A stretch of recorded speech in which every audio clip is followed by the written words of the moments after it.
setelah mengatakan seperti itu Bapak Ibu sekalian, malaikat maut itu kemudian mencabut nyawa orang beriman itu. Tetapi di sini disebutkan dicabutnya itu seperti keluarnya air, aliran air yang keluar dari gentong. Mulus. Ya, jadi meskipun dalam hadis yang lain cabut nyawa itu luar biasa sakit, tapi bagi orang beriman rasa sakit itu tidak akan lama Bapak Ibu sekalian. Karena dia keluar seperti aliran air yang keluar dari sumber mata air, atau aliran air yang keluar dari gentong, lancar Bapak Ibu sekalian. Pakai pompa apa itu? Fa idza akhadhaha lam yad'uha fi yadihi tarfata 'ainin hatta ya'khudhuha wa yaj'aluha fi dzalikal kafan.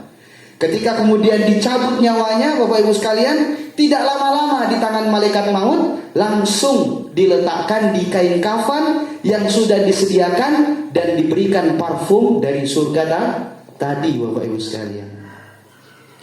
Wa yakhruju minha ka'atya binafhati miskin wujidat ala wajhil ard. Dan ketika itu ruh yang baru dicabut itu Bapak Ibu sekalian menjadi ruh yang paling harum yang ada di muka bumi. Qala fayas'aduna biha. Kemudian ruh itu Bapak Ibu sekalian dibawa ke langit. Lalu di setiap langit ketemu dengan sekelompok malaikat. Yang ketika ketemu dengan sekelompok malaikat itu Bapak Ibu sekalian, para malaikat itu kagum, takjub, lalu mengatakan, ma hadzal ruhut thayyib. Siapa ini ruh yang sangat baik ini? Siapa ini jiwa yang sangat dimuliakan Allah ini? Barulah kemudian malaikat maut mengatakan, fulan bin fulan, ya, Qoim bin Sumitro misalnya kan, atau yang lain ya. Mudah-mudahan kita berumur panjang dan beramal baik sekali. Ngeri-ngeri sedap ya Bapak sekalian. Lalu di sini dikatakan Bapak sekalian, bi ahsani asma'ihi allati kanu hatta yantahu biha ila sama'id dunya. Sampai kemudian sampai ke ujung langit dunia. Fayastaftihuna lahu fayuftahu lahum fayushayyi'uhu min kulli sama'in muqarrabuha ila sama'il lati taliha. Jadi ketika sampai di atas para malaikat muqarrabun, jadi malaikat itu ternyata juga ada tingkatannya Bapak sekalian. Ada malaikat yang dekat dengan Allah, lalu malaikat itu memuji-muji si ruh yang baru dicabut ini. Lalu kemudian Allah Subhanahu wa taala mengatakan kepada para malaikat, "Uktubu kitab 'abdi fi 'illiyyin." Tulislah, tetapkanlah kitab dari hambaku ini fi 'illiyyin. Illiyin itu maksudnya, jadi nanti kitab itu ada dua Bapak sekalian. Yang pertama adalah illiyun, yang kedua adalah sijil. Illiyun itu adalah catatan nama-nama orang yang baik dan orang yang akan masuk surga. Kalau sijil itu catatan nama-nama orang yang akan masuk neraka Bapak Ibu sekalian. Ya.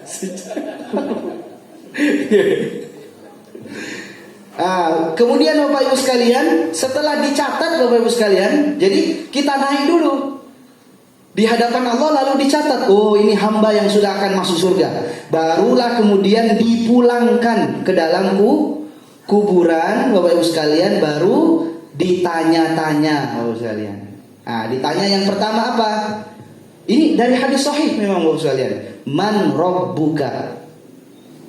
Jawaban orang yang beriman, Rabbi Allah, Tuhanku adalah Allah. Lalu ditanya lagi, ma dinuka? Kemudian dijawab, diniyal Islam, agamaku adalah Islam. Lalu ditanya lagi, ma hadzal rajul alladzi bu'itsa fikum? Tahukah kamu seseorang lelaki yang diutus oleh Allah kepadamu? Kemudian ia menjawab, huwa Rasulullah sallallahu alaihi wasallam. Dia adalah Muhammad, utusan Allah sallallahu alaihi wasallam. Nah, kemudian ditanya yang terakhir, ma ilmuka? Dari mana kamu tahu semua jawaban ini? Nah, kemudian dia menjawab, qara'tu kitaballahi. Iya, aku tahu semua ini karena aku membaca kitab Allah, fa'amantu wasaddaqtu bihi. Kemudian aku beriman kepada apa yang ada dalam Al-Quran dan aku membenarkan apa yang terdapat di dalam Al-Quran. Nah, jadi ini Bapak Ibu sekalian. Dan tenang saja Bapak sekalian, tidak harus buat catatan dari sekarang. Tidak harus buat hafalan. Karena hafalan dan catatan itu tidak akan berguna nanti. Perbanyak amal insya Allah nanti, jaga. Nah, ini yang luar biasa sekali. Setelah itu Bapak Ibu sekalian, maka kemudian Allah Subhanahu wa taala mengatakan kepada malaikat yang bertanya tadi, an sadaqa abdi fa afrishuhu minal jannah wa albisuhu minal jannah waftahu lahu baban ilal jannah. Hamparkan dia permadani menuju surga, bukakan dia pintu untuk menuju surga. Nah, yang terakhir Bapak Ibu sekalian, sebelum ke surga kita ada di dalam kuburan atau di alam barzakh. Barzakhun itu artinya pemisah. Barzakhun baina alamid dunya wa alamil akhirah. Pemisah dari alam dunia dan alam akhirat. Nah, ketika di kuburan itu Bapak Ibu sekalian, selama menunggu di alam barzakh, ternyata Allah memberikan kita teman. Nah, di sini dalam sebuah hadisnya, wa ya'tihi rajulun hasanul wajhi. Kemudian datang seseorang yang berwajah bagus, berwajah ganteng, ya. Hasanul thiyabi, bagus pakaiannya, thayyibur rihi, harum baunya. Kemudian si teman ini mengatakan, abshir billadzi yasurruka, hadza yaumukal ladzi kunta tu'adun. Bergembiralah engkau dengan apa yang akan membuat kamu senang. Ini adalah hari di mana janji Allah untuk dirimu akan ditepati. Nah, kemudian kita bertanya-tanya, man anta? Kamu siapa? Kok bisa ada di dalam kuburan saya? Nah, kemudian dia mengatakan, ana amalukas sholih. Aku ini adalah amalan solehmu. Aku ini adalah puasamu yang diterima oleh Allah. Aku ini adalah sholat tarawih yang diterima oleh Allah.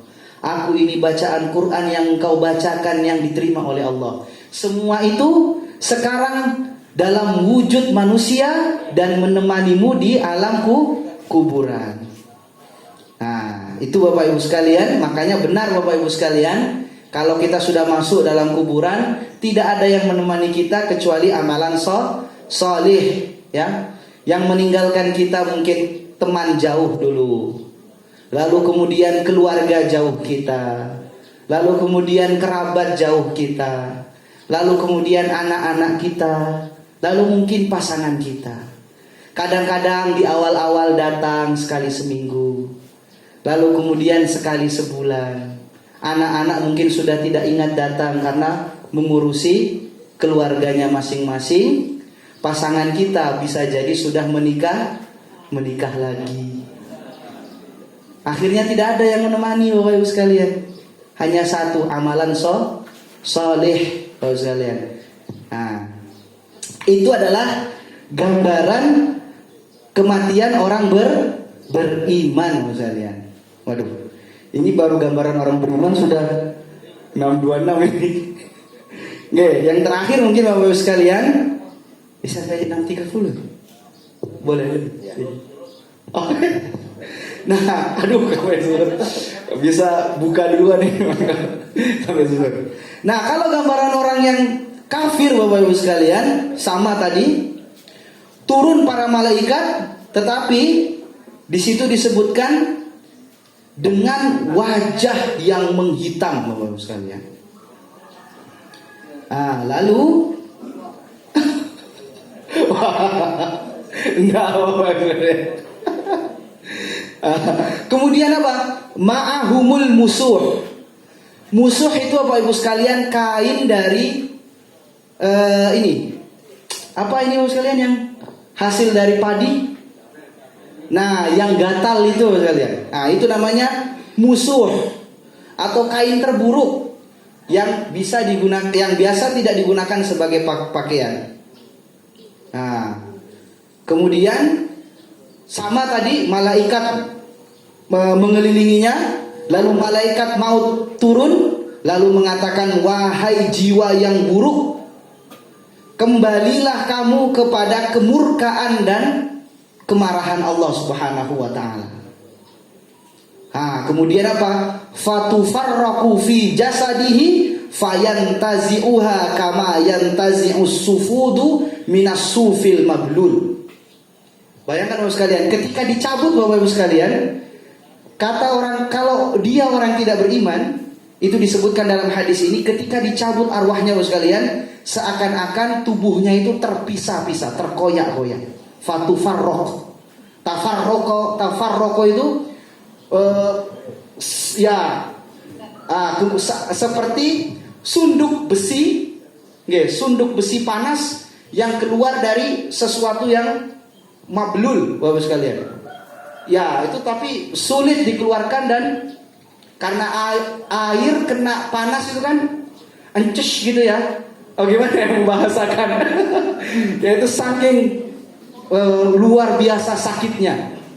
Kalau orang beriman tadi dicabut, tetapi ruhnya seperti air yang mengalir. Kalau ini seperti terkoyak-koyak, seperti besi panas yang baru keluar dari tempat yang atau kain yang basah. Itu ences itu. Jadi terasa sekali Bapak sekalian. Pernah nggak kita kena ini Bapak sekalian? Ya misalnya pakai motor terus kena knalpot itu, ences itu ya. Sorry apa ya? Pokoknya ences lah.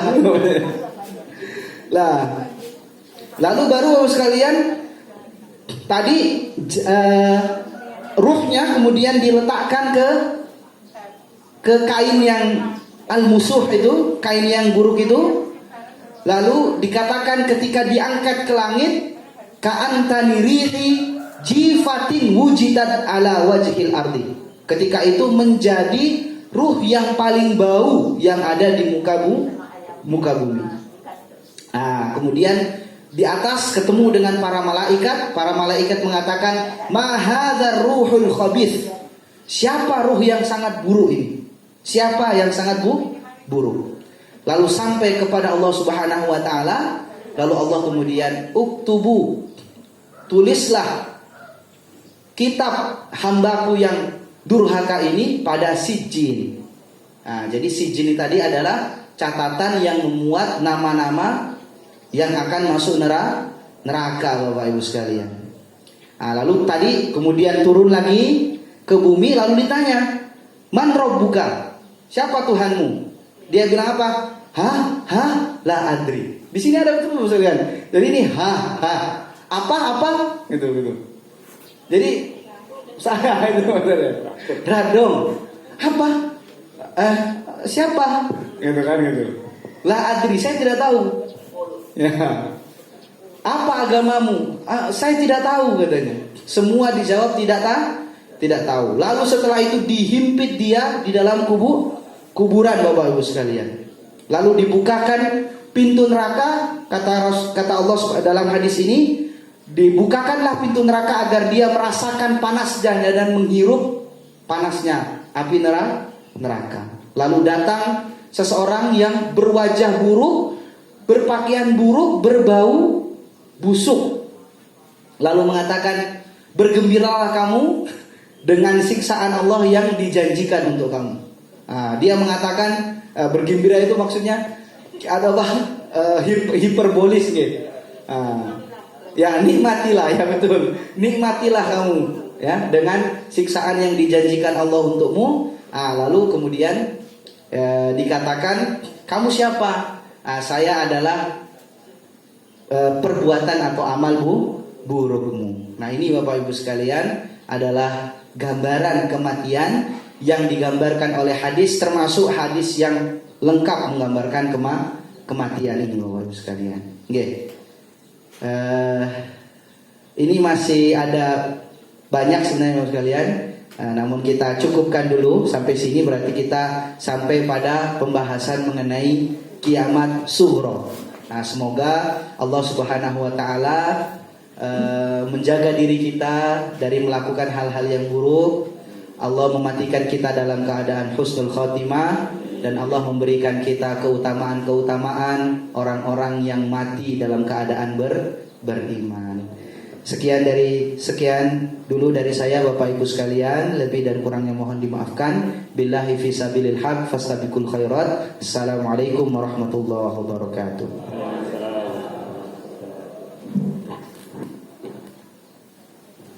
Jazakumullah khairan Ustaz Qaim atas pencerahan buat kita semuanya. Ya, benar-benar ngeri sedap Bapak Ibu. Ya, kita jadi meresapi apa yang beliau sampaikan, bahwasanya tadi yang menemani kita adalah amal soleh kita. Jadi mumpung ini adalah momentum kita bulan Ramadan, masih tersisa berapa hari lagi, mari kita isi, kita perkuat iman kita untuk mengisi Ramadan ini dengan amalan-amalan soleh. Bapak Ibu rahimahullah, mungkin ada satu atau dua pertanyaan, saya persilahkan.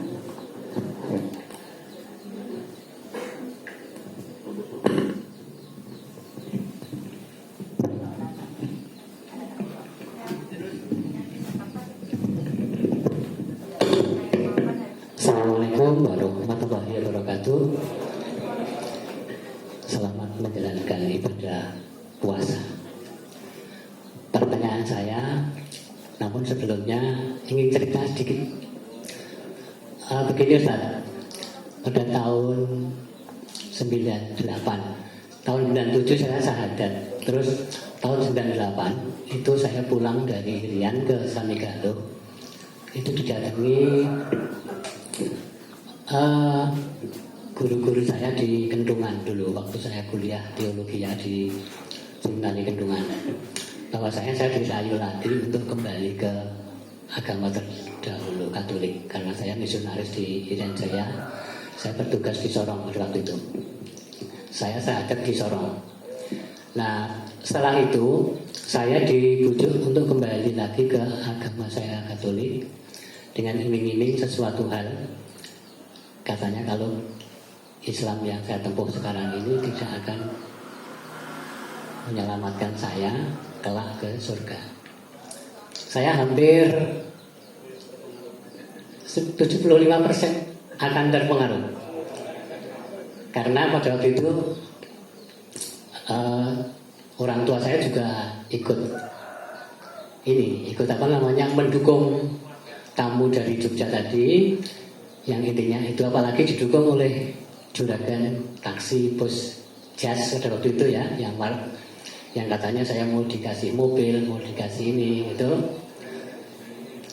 dan saya akan menduduki salah satu jabatan guru di salah satu sekolah Katolik favorit.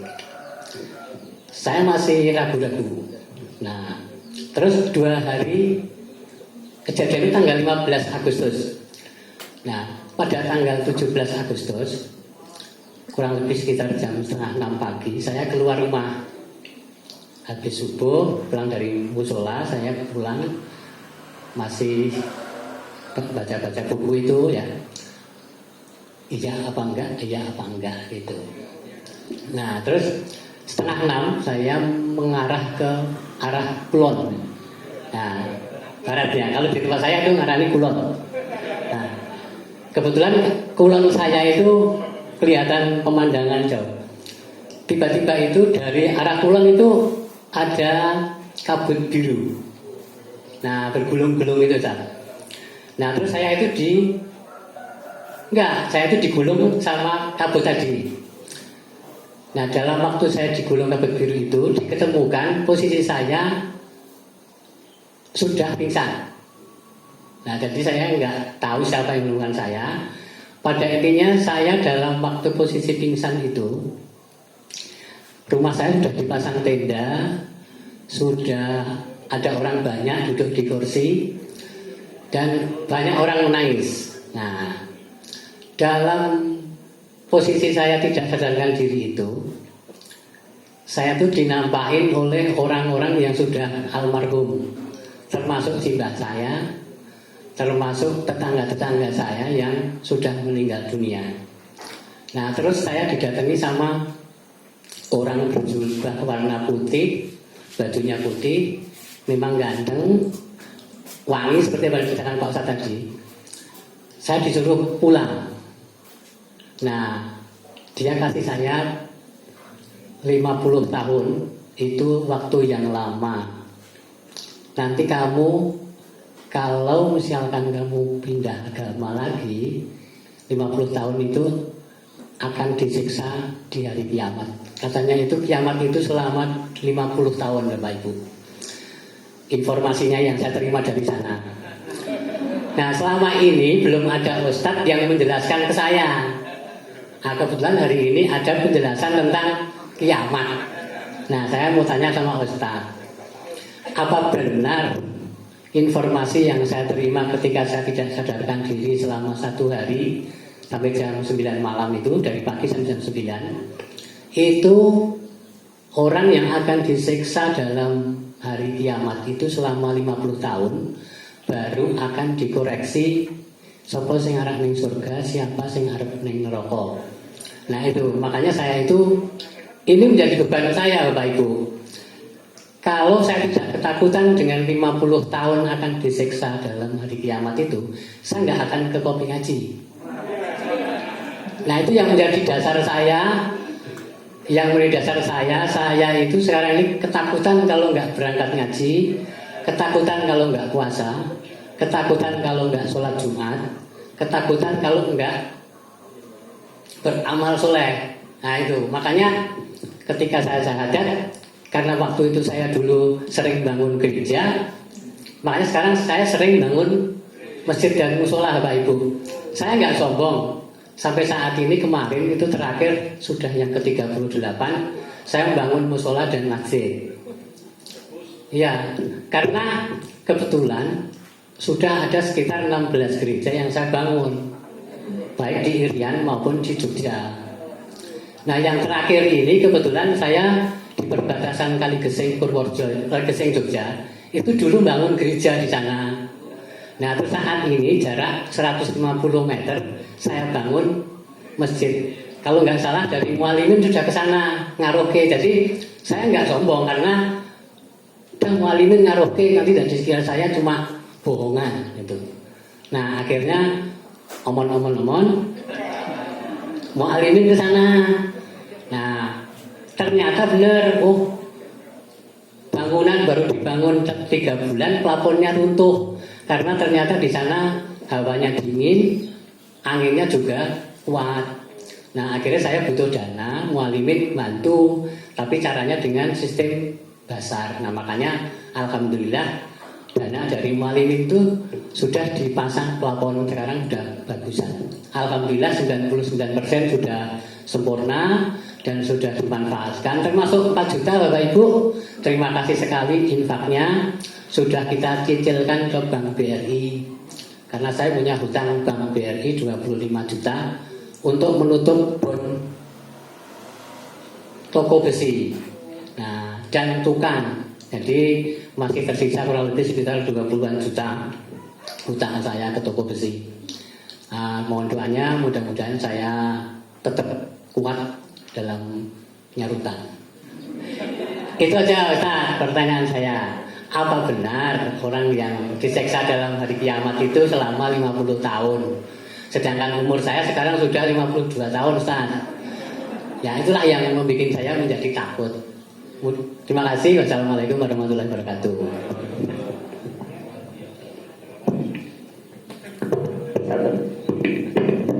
Bapak sekalian aja, tadi ada Bapak yang tanya tadi. kasih. Assalamualaikum warahmatullahi wabarakatuh. Ini Pak, tadi bahwa orang yang sudah meninggal itu kan kembali ke kubur ya, dikembalikan ke kubur. Nah, sementara kuburan itu kan ada yang bercampur dan ada yang khusus muslim misalnya. Sementara yang misalnya di situ pada waktu ditemani dengan yang bagus dengan yang buruk tadi, itu apa benar kan pernah mendengar cerita bahwa siksa itu juga terdengar oleh orang-orang yang ada di sekitarnya. Nah, ini apa artinya kalau sebelah disiksa sementara kami tidak disiksa misalnya, itu kan berarti juga menyiksa diri juga. Terima kasih. Assalamualaikum warahmatullahi wabarakatuh.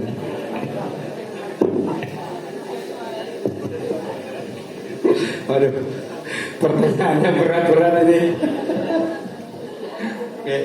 Ini saya pertama ingin mengatakan ini saya sifatnya menanggapi ya. Nanti bisa ditanyakan ke yang lebih ahli, ditanyakan ke Ustadz Syakir atau yang mengisi berikutnya. Yang pertama saya ingin terima kasih kepada Bapak siapa? Pak Salim. Oke, sudah bagikan pengalaman yang Masya Allah luar biasa sekali. Semoga menjadi pelajaran untuk kita semua. Oke, Bapak Ibu sekalian, saya ingin mengatakan seperti ini. Kita orang beriman itu, Bapak Ibu sekalian, dan sebenarnya nanti akan ada di sini. Yang paling utama adalah atau yang paling penting, selama kita bisa mempertahankan keimanan sampai nanti Allah mencabut nyawa kita, maka itu sudah menjadi sebuah kesyukuran yang luar biasa. Karena iman itu nanti akan menjadi wasilah kita untuk mendapatkan banyak hal.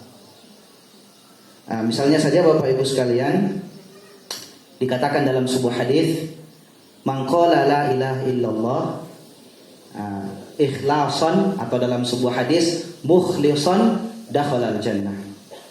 Barang siapa yang di akhir hayatnya masih bisa mempertahankan kalimat la ilaha illallah secara ikhlas, maka pasti masuk surga. Nah, itu jaminan pertama.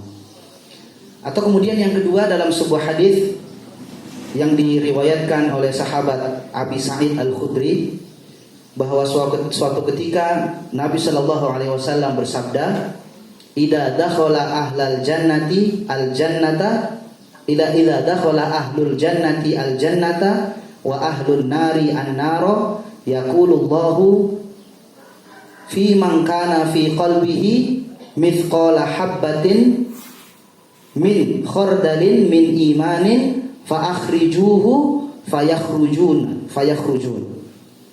Jadi ketika orang-orang itu ahlul jannah masuk ke dalam ahlul jannah, ahlul neraka kemudian masuk ke dalam neraka, ketika itu kemudian Allah langsung mengatakan, "Hei malaikat, tolong lihat siapa yang masuk ke dalam neraka dan masih ada iman di hatinya meskipun hanya sebesar khordal." Khordal itu ya sawi atau dalam riwayat satu kerikil kecil.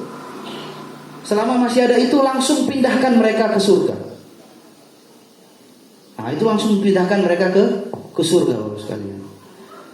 Ketiga, Bapak Ibu sekalian, selama kita beriman, Bapak Ibu sekalian, kita akan punya banyak peluang mendapatkan syafaat. Syafaat itu nanti akan kita jelaskan apa yang dimaksud syafaat. Syafaat itu hal yang kita kerjakan yang karena itu Allah memaafkan kita dan mengampuni seluruh dosa kita. Nah, itu. Contohnya apa Bapak sekalian? Tidak perlu susah-susah. Puasa, baca Quran itu syafaat Bapak sekalian. Jadi dikatakan as-siyamu wal Qur'anu tashfa'ani lil abdi yaumal qiyamah. Puasa dan bacaan Quran itu akan menjadi dua syafaat bagi seorang hamba di hari kiamat nanti. Nah, bahkan kemudian itu diilustrasikan. Puasa kita ketika di sidang, dia akan berkata kepada Allah, "Ya Rabbi, mana'tuhu minal akli wasyurbi fin nahar fasyaffi'ni fihi." Kata puasa, "Ya Allah, dulu saya menahan orang ini makan minum di siang hari padahal lapar, padahal pengen. Itu dia lakukan karena beribadah kepadamu ya Allah. Maka tolong jadikan saya sebagai alasan dia masuk ke dalam surga. Ampuni dosanya." Al-Quran juga seperti itu. Ya Rabbi, mana'atuhu bin naumi fil laili fasyaffi'ni fihi. Ya Allah, dulu aku menahan dia untuk istirahat. Capek-capek setelah sholat tarawih bisa langsung tidur, tapi masih kumpul baca Quran. Tolong jadikan aku sebagai alasan dia langsung masuk ke dalam surga. Kalau tidak seperti itu, ada lagi Bapak Ibu sekalian, ini hadis sahih, syafaat dari Rasulullah.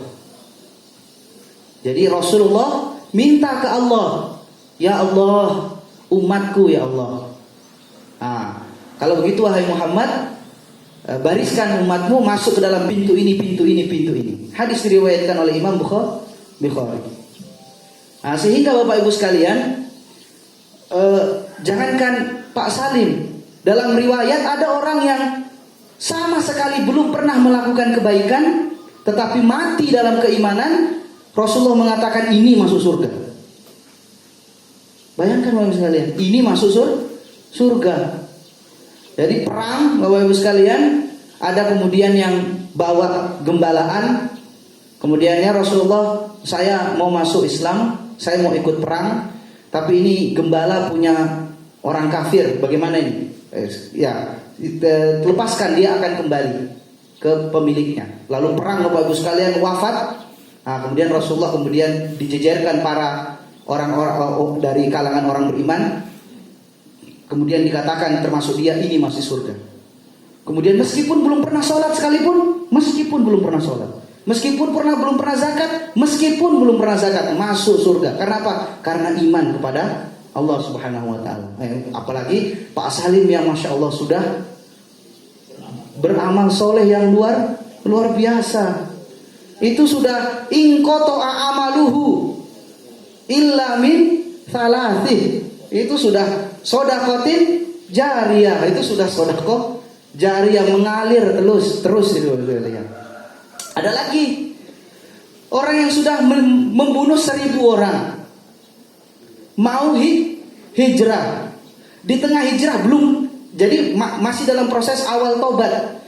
Belum melakukan kebaikan-kebaikan untuk menutupi dosa besarnya Bapak Ibu sekalian. Tetapi di tengah jalan wafat. Tapi apa? Masuk surga Bapak Ibu sekalian. Jadi insya Allah tidak perlu khawatir Pak Salim. Dan semua kita di sini, selama kita mempertahankan keimanan, kalaupun kemudian nanti ada kesalahan-kesalahan, kita bertaubat kepada Allah.